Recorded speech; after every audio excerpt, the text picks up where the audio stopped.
Welcome to the Crazy Cool Family Podcast with Don and Suzanne Manning. Parents, what if we could give you the power to transform your family into something absolutely amazing? A family where everyone is healthy, gets along, loves Jesus, and has great purpose in life.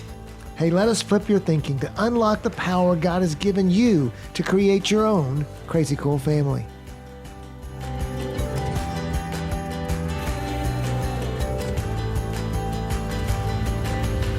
This month, we've been talking about pursuing God and how it relates to creating a crazy cool family. So how does pursuing God help us to have a better marriage? Well, I think for us, I'm not sure we would still be married if we didn't pursue God along the way. Hey. Not that bad a husband. I'm sorry. No. It's not that. It's just that, and I say this all the time, is that because we were both the babies of our own family, we came into our marriage wanting our own way. We were selfish and maybe a little bit insecure, and so we were just constantly at each other, wanting to change each other, wanting things to be different or whatever that is. Helping each other. Yeah, helping. Yeah, that's right. And so I think that pursuing God's what saved our marriage. Yeah, I think God's definitely had a big part, and we've had to really work at our marriage. Yeah. But let us ask this question to you today. It might be a little bit shocking to you. What would you say if we told you that your spouse's opinion of you shouldn't matter at all? That could be why we need to pursue God, because I need my opinion to reign in your life. Yes, but no. So that's what I told that to my men's group the other day. I said, what if I told you your spouse's opinion of you shouldn't matter? And they just said, wow. They just kind of sat back in their chairs and said, are you serious? They said, my wife won't like that. Please don't tell my wife. That's exactly what they said. And so I laughed and I said, okay, let me explain. I said, you're married to a person.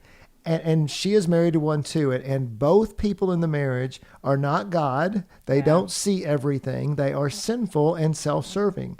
And so if you allow the person of any person in your life, including your wife, to run your life, you will constantly be wondering where you stand. And eventually you'll be resentful of the hold that person has on you. Okay, so now let me just explain. Let me bring some It probably does clarification need in some that. Right? explanation. Yeah. So now that does not mean that you should not listen to the opinion of your spouse. Right.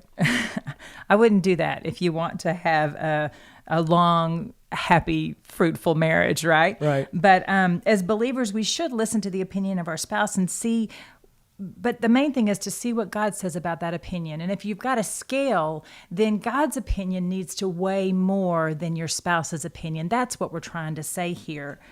And that helps you to when a lot of husbands and wives feel like that their spouse runs their life. Yeah. But the spouse is having their own issues. And Maybe the spouse isn't even for you. Maybe the spouse is being selfish. And so that's where you've got to filter in God's opinion, because God has got this crazy love for us. Yeah. And so parents, we asked that question on purpose because we know it sounds a little crazy, but our point is that God's love is a little bit crazy as well. Look at Matthew 10:37 and 38, where Jesus says, anyone who loves their father or mother more than me is not worthy of me.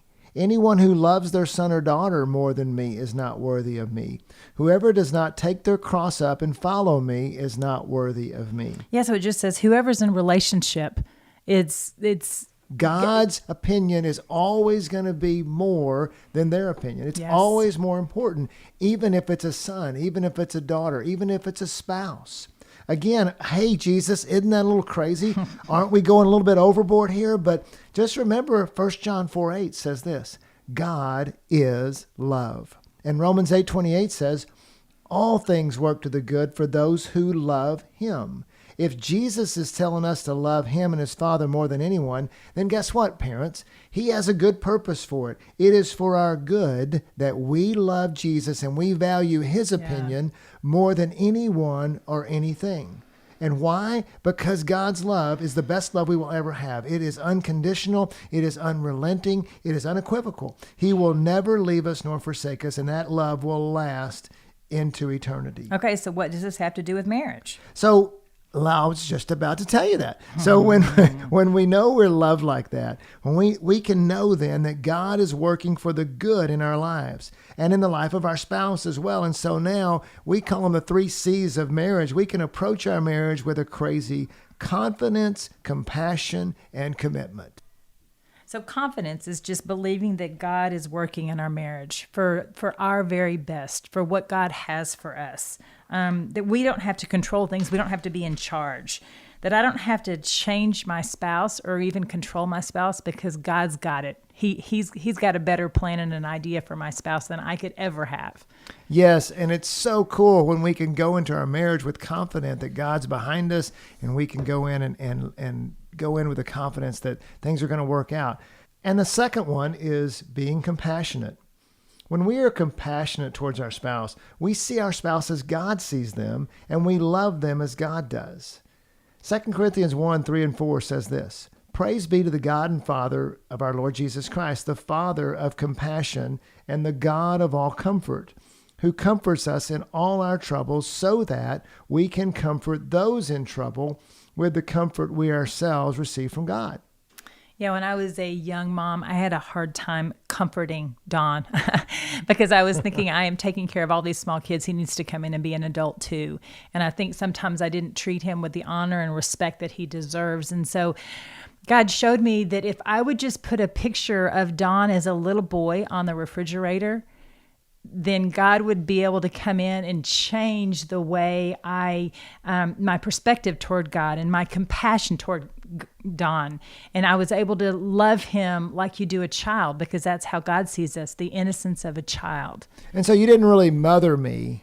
Well, no, because you don't know, men don't like to be mothered for sure, but it did change how, if I could see you as your frustration being something that I could help, just like I did with my children. If my children are frustrated, then how do I come in and help them get through their frustration? Or if you came in, tough day at work, or they come home from a tough day at school, how do I take care of them? And so I just learned that if I look at you as how God sees you with compassion and understanding, then it worked a lot better for our marriage. Yeah, so I took those pictures and put them all over the house, everywhere I could, in the bathroom, in the bedroom, not only in the refrigerator. Which was good because you were such a cute little boy. That's right. I was a cute little boy. Made you want to have boys eventually, right? Definitely, yes, it did. So then we wound up having 3 boys after the 4 girls. The last one's commitment. Commitment, because God ordained marriage, and He has ordained our best life is through loving our spouse as Christ loves us. So I get my best life when I do my best love for my wife. You see, God wants us to see our spouse as a tool that God uses to bring out the best in us. It's not somebody that's designed to bring us down. It's not somebody that's going to do anything other than bring out the best in us. God specifically gave us our spouse to bring out the best in us. So then God starts to do crazy things in our marriage. Like for us, I started to not focus on the things that Don was doing wrong, but instead I invited God in to show me places where I could respond with understanding and even gratefulness. Gratefulness is a whole next level of responding to your spouse. Or instead of being fearless and hopeless in our marriage, that it's always going to be the same or it's never going to improve, and we thought those thoughts several times, then we can see God working in every area, and that He would bring courage and hope into the situation. Yeah, there have been several times, several instances, you're 3, you're 7, you're 10, you're 14, that we're like, okay, this is as good as it's going to get. But then God came in and brought us courage and hope to bear down a little bit with Him and to trust Him to go to the next level, didn't He? Yeah, and I think that one of the keys that even led us to even start having that fear and that fearlessness and that hope is to pray more. Instead of trying to change our spouse, just pray for them. Mm-hmm. Instead of speaking, would you do this different or do that? Just say, God, if this is a change you have for my spouse, then will you activate it? And then the most valuable thing you can do when you're pursuing God in your marriage, or what God does when you pursue Him, is He brings to you an awareness of what the enemy is doing. That the enemy is alive and well today, guys, and he's out there and he wants to go after our marriage above anything else. And so he's going to wiggle his way in and wedge away so that there is discord division in our marriage. And so pursuing God just makes us aware of that. And the enemy throws a lie out, but because you've got God's truth in you, then you're like, shut up, Satan. I'm not going to let you speak that into my marriage. That's right. So let's wrap up. When we pursue God, we become, think about this, picture this, parents, we become a relaxed and confident spouse who brings love, life, and hope into the marriage rather than anger, fear, and expectations. That's how pursuing God makes marriage crazy cool. So here's your assignment for the week. Oh my goodness, we love it when we hear spouses bragging on each other. So think of something wonderful about your spouse, and I want you to share it on your social media of choice, Facebook, Instagram, whatever it is, and then tag Crazy Cool Family so that Crazy Cool Family. Yeah, so it will come to us as well. And so also, if you like what you're reading and you're hearing in the Weekly Rethink, would you share it with others? And social media is great. We love for you to share it on social media, but also think about just simply telling a friend about us. A personal invitation will make them feel special and is a really safe way to introduce them to God working in their lives. Thank you so much for listening to us today. Go be crazy, parents. crazycoolfamily.com.